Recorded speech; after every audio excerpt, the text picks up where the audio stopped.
Assalamualaikum warahmatullahi wabarakatuh. Waalaikumsalam Waalaikumsalam warahmatullahi warahmatullahi wabarakatuh. wabarakatuh. Alhamdulillah nahmaduhu wa nasta'inu wa nastaghfiruh wa na'udzu billahi min syururi anfusina wa min sayyiati a'malina may yahdihillahu fala mudhillalah wa may yudlil fala hadiyalah.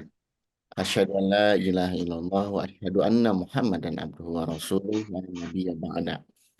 Alhamdulillah, puji dan syukur hanyalah milik Allah Subhanahu wa taala yang telah memberikan begitu banyak nikmat kepada kita semua hingga detik ini, sehingga kita dapat bertemu kembali dipertemukan dalam Golden Habit Forum yang insya Allah pada pagi hari ini sudah memasuki episode yang ke-144.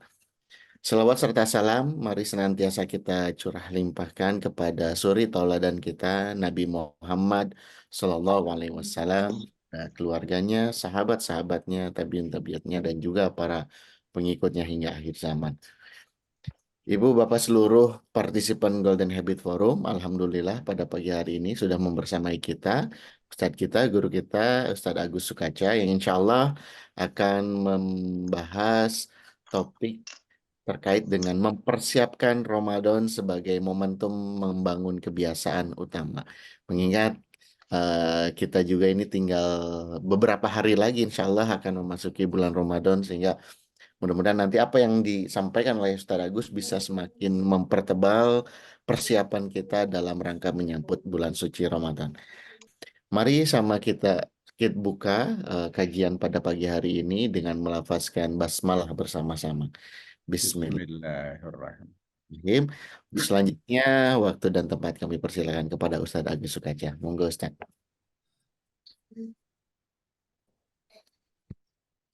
Assalamualaikum warahmatullahi wabarakatuh. Waalaikumsalam warahmatullahi wabarakatuh. Alhamdulillahi rabbil alamin. Assalatu wassalamu ala asyrafil anbiya'i wal mursalin.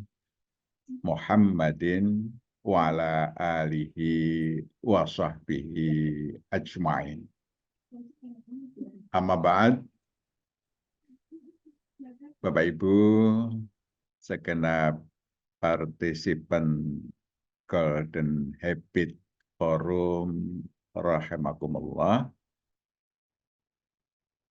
dari Papua, dari Sulawesi, dari Kalimantan, dari Jawa, dari NTT, dari Sumatera, alhamdulillah sudah terwakili ya, beberapa pulau-pulau di Nusantara ini. Kita bersyukur kehadirat Allah Subhanahu wa Ta'ala, kita bisa kembali bersilaturahim di episode yang ke-144 ini. Dan Bapak Ibu sekalian, kita sudah pada minggu-minggu terakhir bulan Sya'ban, yang berarti sebentar lagi kita akan memasuki bulan istimewa, yakni bulan Ramadan tahun 1445 Hijriah. Mudah-mudahan kita semua dapat menikmati bulan Ramadan di tahun ini untuk mendapatkan berbagai manfaat yang Allah tebarkan, ya, Allah siapkan di bulan Ramadan ini. Topik kita kali ini, Bapak Ibu sekalian, Ramadan sebagai momentum membangun kebiasaan utama.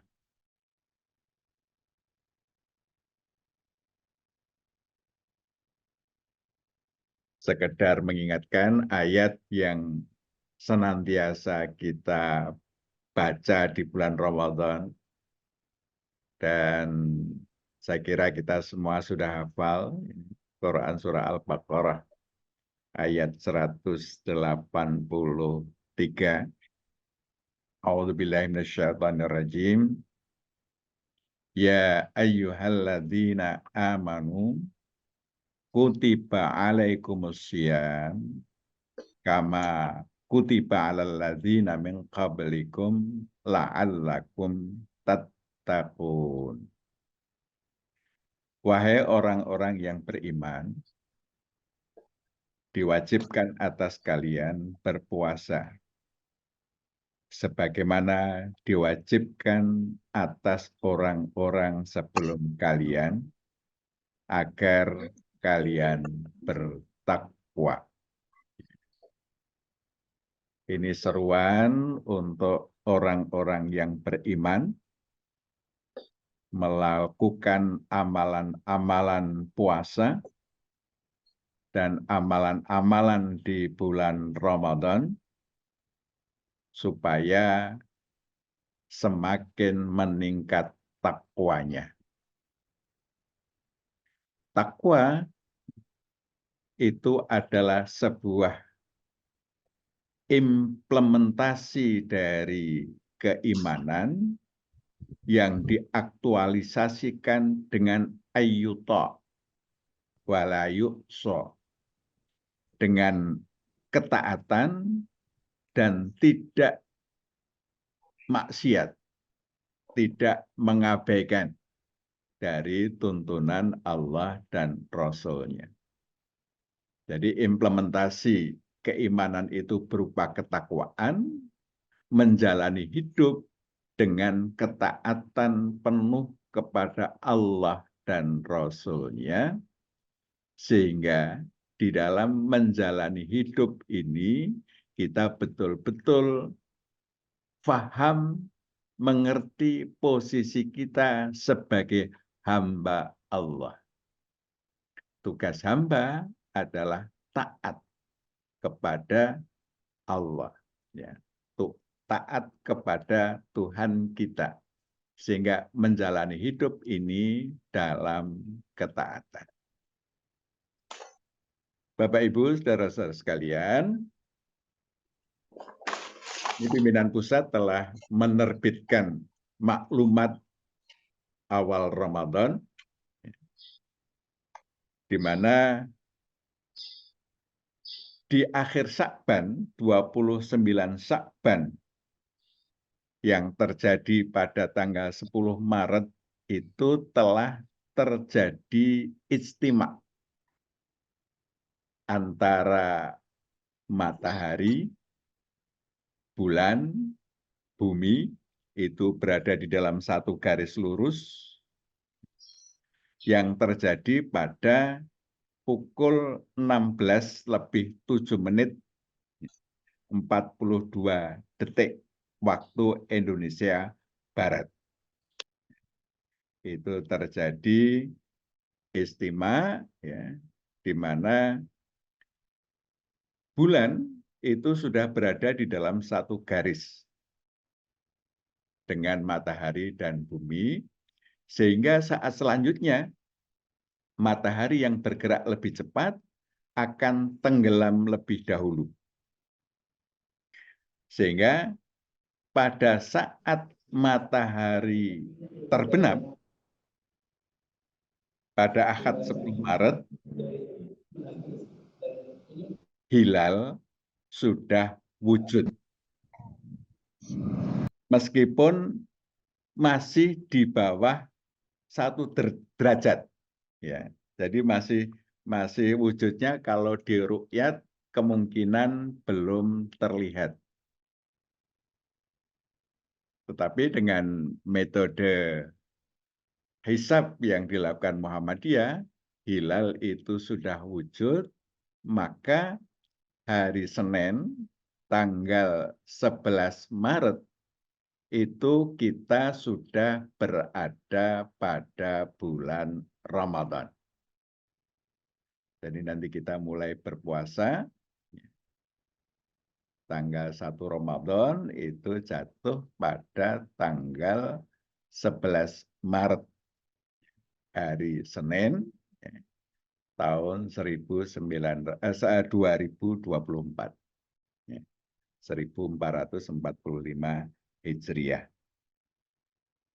Meskipun di Maluku dan Papua itu hilal belum wujud, tetapi karena Indonesia itu satu matelak, maka seluruh Indonesia kita sudah berpuasa pada tanggal 11 yang akan datang. Bapak Ibu sekalian, oleh karena itu marilah kita mempersiapkan diri dengan baik. Karena puasa ini merupakan bulan yang istimewa, dan amalan-amalan di bulan puasa itu juga menjadi amalan-amalan istimewa. Dalam hadis riwayat Muslim, Nabi kita bersabda, kullu amal ibni Adam yudha'af al-hasanah asyru amsalihah ila sab'i mi'ati dhi'fin. Qala Allah azza wa jal illa shaum fa innahu li wa ana adzi bihi. Yada'u syahwatahu wa ta'amahu min ajli. Setiap amalan anak Adam dilipat gandakan kebaikannya 10 hingga 700 kali lipat. Allah berfirman, kecuali puasa. Puasa itu hitung-hitungannya istimewa. Tidak 10 sampai 700 kali, tetapi istimewa.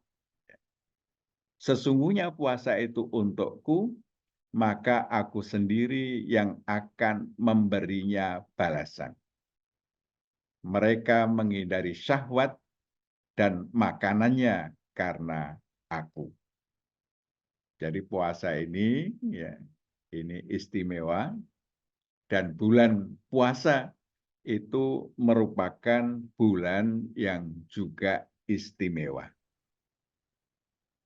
Bapak Ibu sekalian,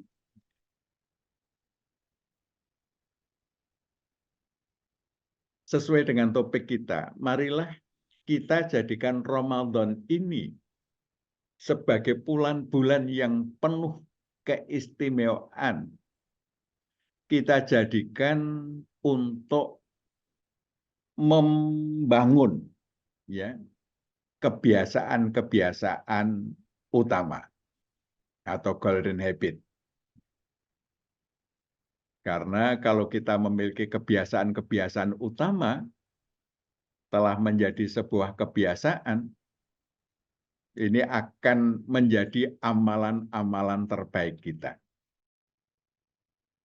Rasulullah Sallallahu Alaihi Wasallam bersabda, "Iklafu minal amali ma tutiqun, fa inna khairal amali atwamuhu wa inqal."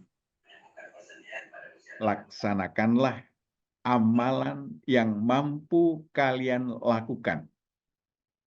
Sesungguhnya sebaik-baik amalan adalah yang paling mudawamah. Mudawamah itu menjadi kebiasaan, meskipun sedikit. Jadi amalan yang menjadi kebiasaan itu akan menjadi amalan-amalan terbaik kita. Menjadi kebiasaan. Nah, proses untuk membangun kebiasaan itu dimulai dari berpikir. Kita mau membangun kebiasaan apa?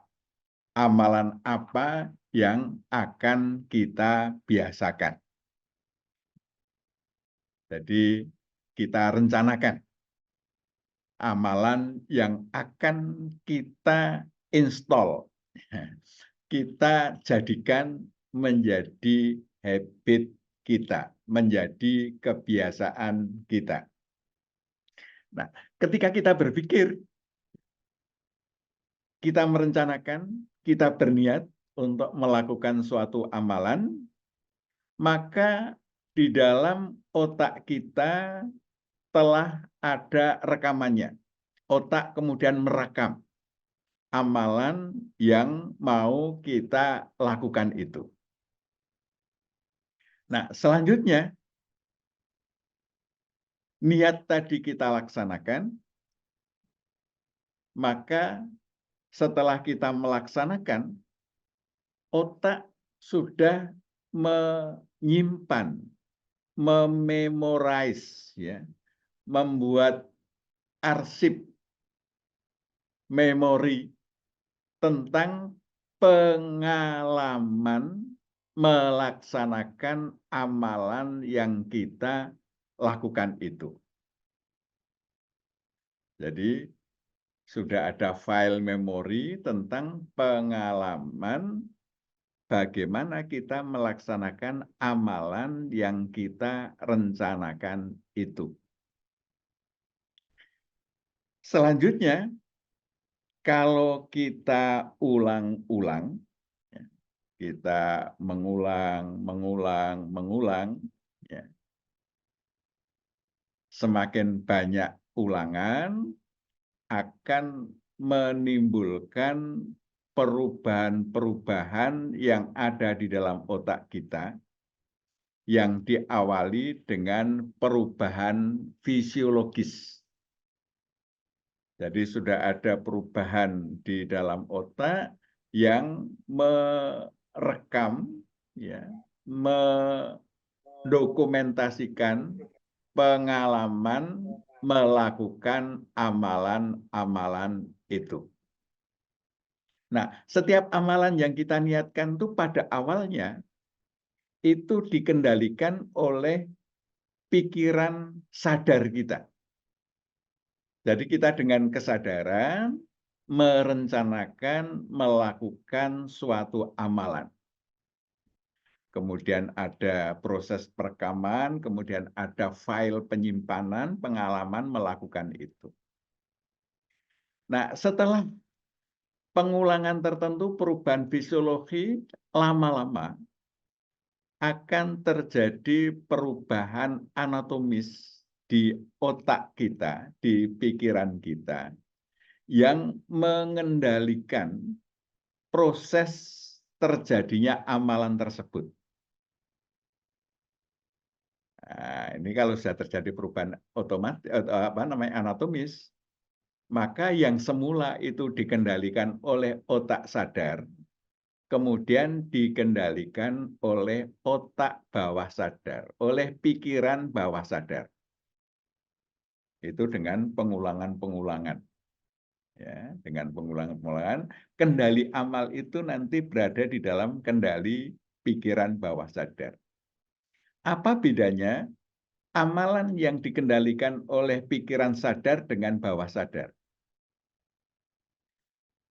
Amalan yang masih dikendalikan pikiran sadar itu perlu effort yang tinggi untuk melakukan. Belum tentu setiap kita berniat melakukan itu mudah untuk melakukan. Jadi perlu effort yang lebih tinggi. Tetapi kalau sudah dikendalikan oleh pikiran bawah sadar, effortnya itu menjadi rendah karena akan terjadi proses otomatisasi di dalam proses beramal tadi. Jadi misalnya kita sholat di awal waktu, kalau baru pertama kita lakukan, nah itu perlu perjuangan. Ya. Tetapi begitu dia sudah terjadi perubahan anatomis di otak, ya, di pikiran kita, maka sholat di awal waktu itu sudah terjadi secara otomatis. Nggak usah berpikir, di awal waktu itu kita pasti mengerjakan sholat. Nah, teorinya itu memerlukan waktu kurang lebih 90 hari untuk menjadikan suatu amalan itu dikendalikan oleh pikiran bawah sadar kita. Jadi waktu yang diperlukan kurang lebih 90 hari. Nah, Bapak Ibu sekalian, cukup lama 3 bulan. Jadi perjuangan kita sebenarnya untuk menjadikan istiqomah melakukan amalan-amalan tertentu, itu perjuangannya 90 hari. Nah, setelah itu dikendalikan oleh pikiran bawah sadar, amalan itu akan istiqomah kita lakukan sampai akhir hayat. Sampai ya Allah memanggil kita, karena itu akan menyatu dengan kebiasaan harian kita. Dan itu nggak usah dipikir-pikir lagi, kita akan mengamalkannya. Akan selalu mengamalkannya secara istiqomah. Jadi perjuangannya kurang lebih 90 hari. Kita berjuang untuk mengulang-ulang amalan yang akan kita biasakan. Dan kabar buruknya Bapak Ibu sekalian, apapun yang kita ulang-ulang, baik atau buruk, itu akan menjadi kebiasaan. Jadi kalau kita melakukan sebuah perbuatan buruk, kita ulang-ulang ya, sampai 90 kali, nah itu akan tetap menjadi apa? Menjadi kebiasaan. Nah, kita perlu berjuang supaya yang menjadi kebiasaan-kebiasaan kita itu adalah amalan-amalan yang baik-baik saja. Ini perjuangan yang perlu kita lakukan, sehingga amalan-amalan kita adalah amalan-amalan yang baik-baik saja. Ini teorinya, bagaimana kita membangun kebiasaan, perjuangannya memerlukan waktu kurang lebih 90 hari. Bapak-Ibu sekalian, mari kita lihat bagaimana kita menjadikan momentum Ramadan. Ya. Jadi Ramadan sebagai momentum untuk membangun kebiasaan. Ramadan itu rata-rata berlangsung antara 29 sampai 30 hari. Nampaknya untuk Ramadan ini 30 hari ini. Jadi kita sudah dapat sepertiganya di bulan Ramadan. Kalau kemudian kita membiasakan amalan-amalan itu, ya, kita biasakan di bulan Syawal, maka kita sudah mendapatkan pengulangan kurang lebih sampai 58 sampai 60 hari. Kita pertahankan lagi nanti ini di bulan Syawal ya. Awal Syawal kita Idul Fitri. Setelah kita melakukan amaliyah Ramadan, kita Idul Fitri. Kita itu sudah berada di dalam kondisi fitrah.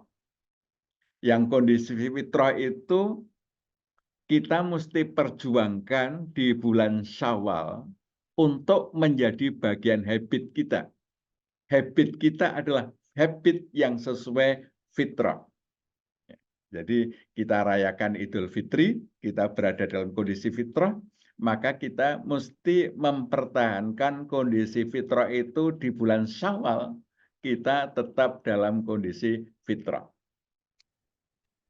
Maka kita sudah mendapat 58 sampai 60 hari. Nah, kebiasaan yang sesuai fitrah tadi dilanjutkan lagi di bulan Dzulqa'dah. Itu juga antara 29 sampai 30 hari. Berarti sudah 87 sampai 90 hari. Hampir mencapai tahap akhir di dalam proses pembiasaan. Kemudian kita masih lanjutkan lagi di bulan Dzulhijjah. Dzulhijjah 9 hari. Sampai kemudian Aidul Adha. Nah, kalau kita hitung, ini sudah lebih dari 90 hari.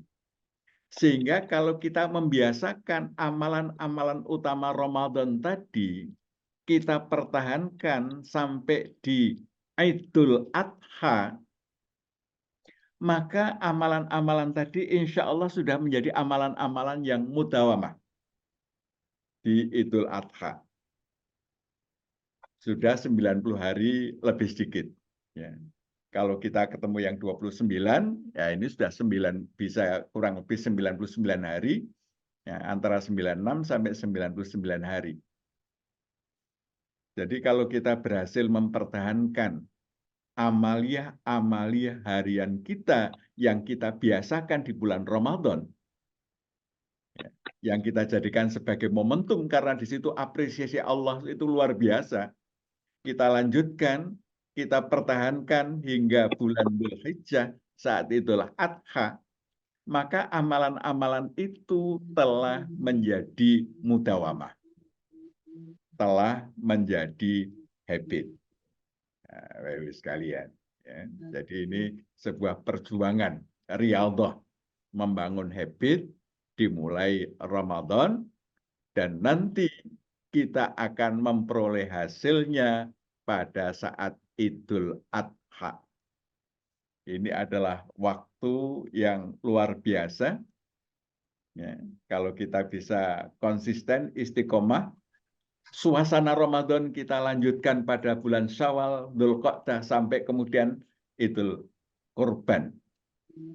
Maka bulan-bulan selanjutnya, di bulan Muharram dan seterusnya, habit yang kita biasakan di bulan Ramadan itu akan menjadi habit sepanjang hayat.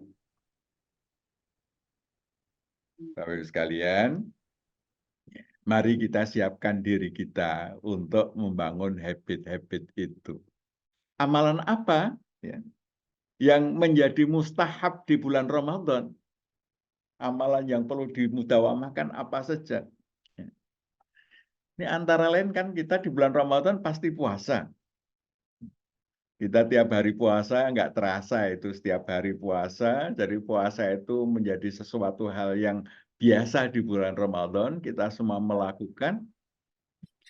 Nah, kalau puasa ini kemudian nanti kita lanjutkan di bulan Syawal, tetapi tidak sepenuh Ramadan, kita tetap mengambil puasanya. Nah, kalau kita mengambil yang paling berat itu puasa Daud, ya, yang lebih ringan Senin Kemis, yang paling ringan itu Ayyamul Bid. Ya. Ini bisa menjadi bagian dari habit yang harus kita lanjutkan. Pilih salah satu. Ya. Rasulullah pengamal Senin Kemis. Tapi kepada Abu Dzar, ya, Rasulullah memerintahkan untuk puasalah 3 hari di dalam sebulan.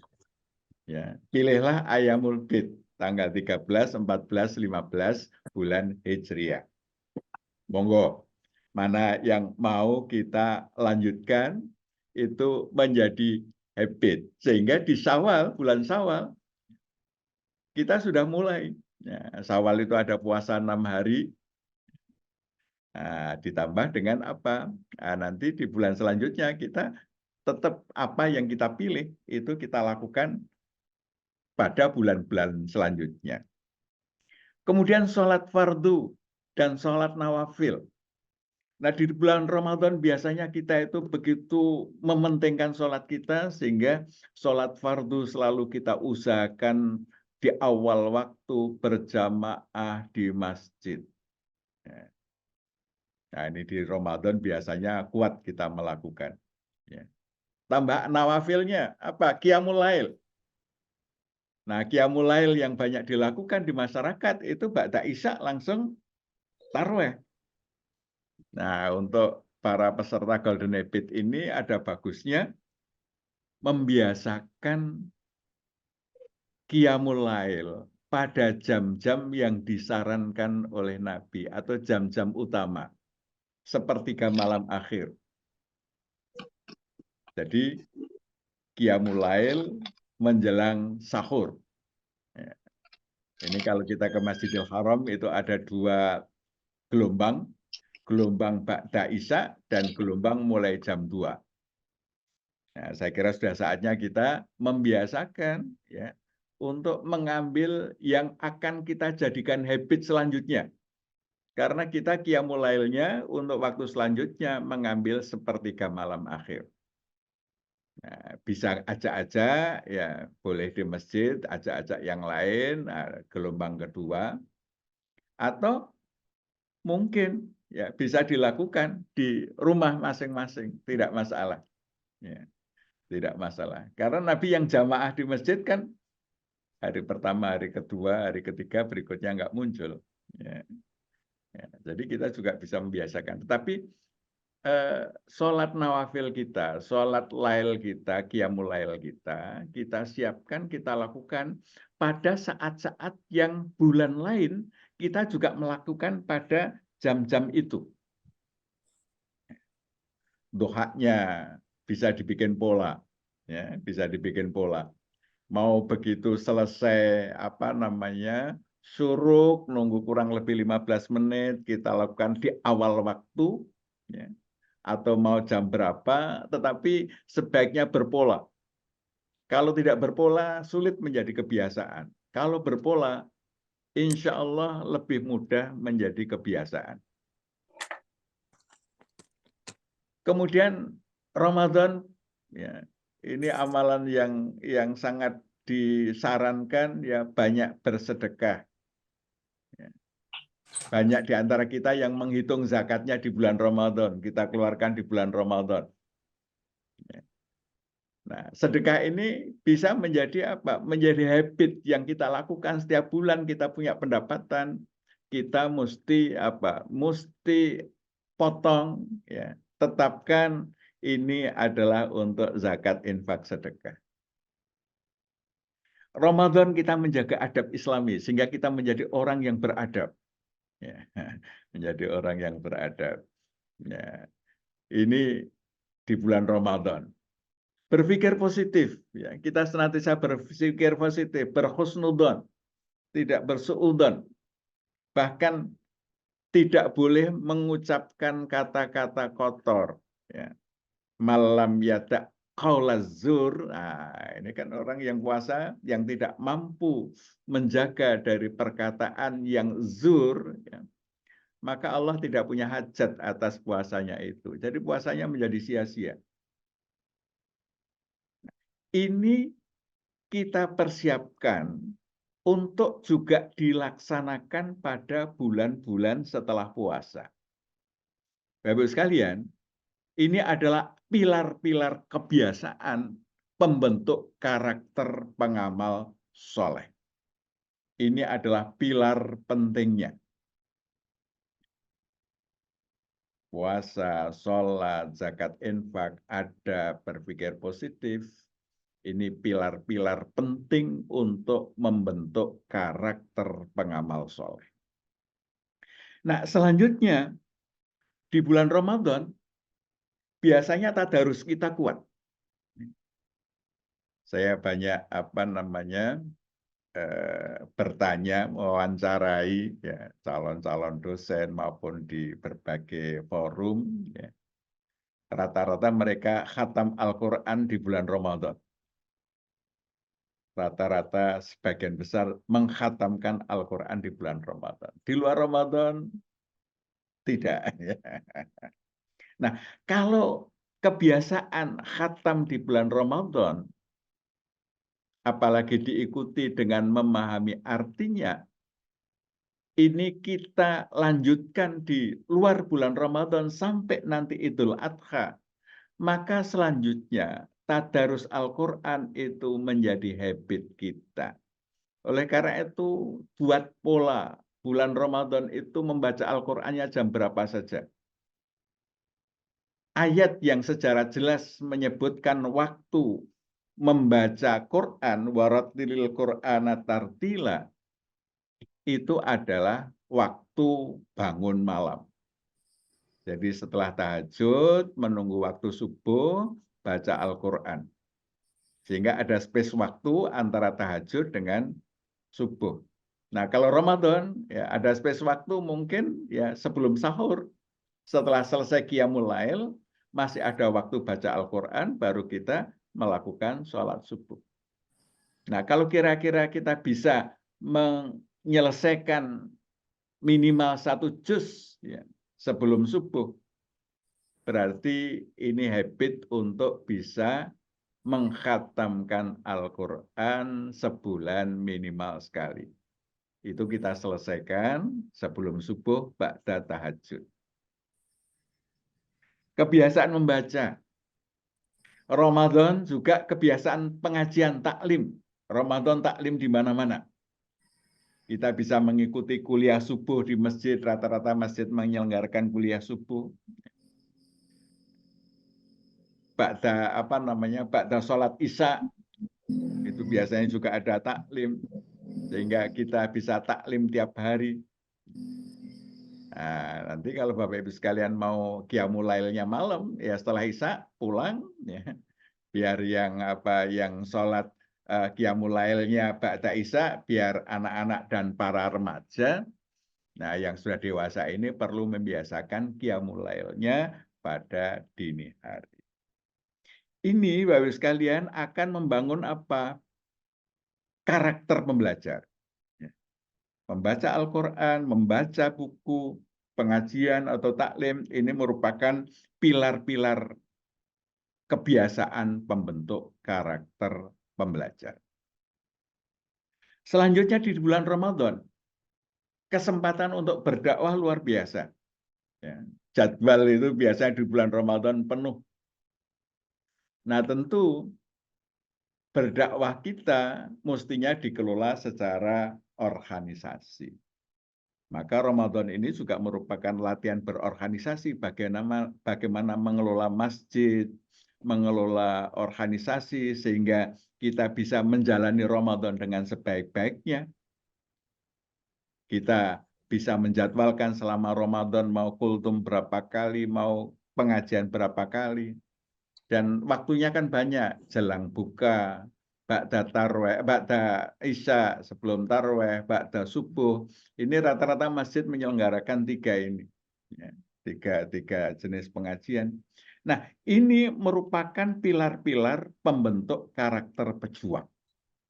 Karena perjuangan kita itu yang penting adalah perjuangan untuk dakwah. Ini yang kita lakukan di bulan Ramadan. Bagaimana berlanjut sampai Idul Kurban, maka semua yang kita lakukan di bulan Ramadan itu nanti akan menjadi habit sepanjang hayat. Nah, kalau kita sudah punya habit ini, ya, siklusnya sebagai pembelajar, pengamal soleh, pejuang, ya, maka itu kita lakukan sepanjang hayat. Karena kita belajarnya juga sepanjang hayat, kita beramal solehnya juga sepanjang hayat, kita berjuangnya juga sepanjang hayat. Sehingga dari waktu ke waktu, kita akan semakin memiliki kompetensi yang baik. Sebagai seorang Muslim, mempunyai kompetensi al-Islam dan kemuhammadiyahan, makin hari makin baik karena kita belajarnya sepanjang hayat. Insya Allah kemampuan kita semakin tua akan semakin luar biasa. Marilah kita persiapkan Ramadan kita menjadi momentum untuk membangun kebiasaan yang baik. Hadanallah wa iyyakum ajma'in. Assalamualaikum warahmatullahi wabarakatuh.